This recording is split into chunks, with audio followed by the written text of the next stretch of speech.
At para naman sa ating presyong palengke, andito tayo ngayon sa presyo ng sibuyas na katutok, ano? Dahil nga napapabalita na talagang bagsak presyo ang mga sibuyas ngayon sa pamilihan. Ngayon, andito tayo ngayon sa Bungabong na kung saan tinaguri ang Onion Capital of the Philippines para alamin kung magkano ang presyohan ng sibuyas ngayon.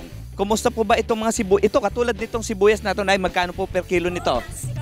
60 pesos. Ayan. Katulad nito mga sibuyas na katabi ni nanay na maliliit pa ay inani na. Bakit? Dahil ang sabi nga ng may-ari, kailangan na nilang anihin kahit na maghihintay pa dapat ito. After 2 weeks pa sana dapat anihin para lumaki pa ng konti.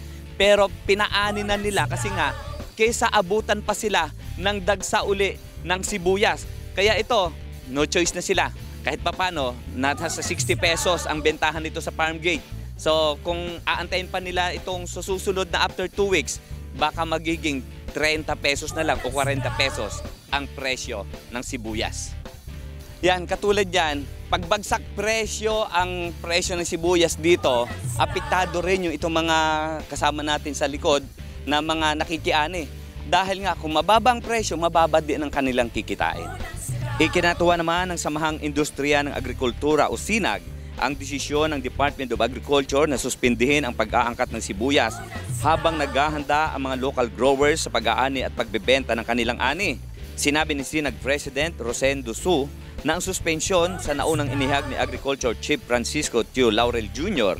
ay makakatulong sa mga magsasaka ng sibuyas sa bansa, partikular na sa Nueva Ecija na maibenta ang kanilang ani sa magandang presyo.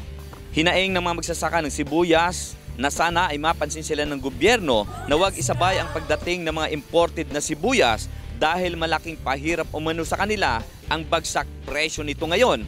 Lalo na't napinsala sila ng mga harabas na siyang dahilan ng kanilang pagkalugi. Kasi tulad po niya, inuod po yung iba pong mga sibuyas po dito. Actually, marami pong inuod. Halos gabi-gabi po yung magsasaka pong nasa taniman para po mag-spray, para po mapuksa yung uod. Ganun po ang effort ng mga magsasaka po para lang po masagip po nila yung mga tanim nila. So andito rin tayo ngayon sa bagsakan mismo ng sibuyas dito sa Bungabong na kung saan, eto nga, bagsakan na nga siya, bagsak presyo pa ang presyo ng sibuyas. Lalo itong sibuyas na puti na nasa likuran ko na inaayos ng ating mga nanay, ang presyo na lang nito is nasa 22 pesos hanggang 23 pesos bawat kilo. At ang pulang sibuyas naman, eto, nasa 50 pesos hanggang 60 pesos. Pero hindi na nila in-expect na magsi-60 pesos ang presyo ng sibuyas. Halos po kasi lahat ngayon ng nagsabay-sabay po yung pagha-harvest po ng sibuyas. Dala nga po nung iba pong na hindi pa po dapat anihin, next month pa po sana. Inaani na po, dala po nga po nung inaagaw po siya sa uod.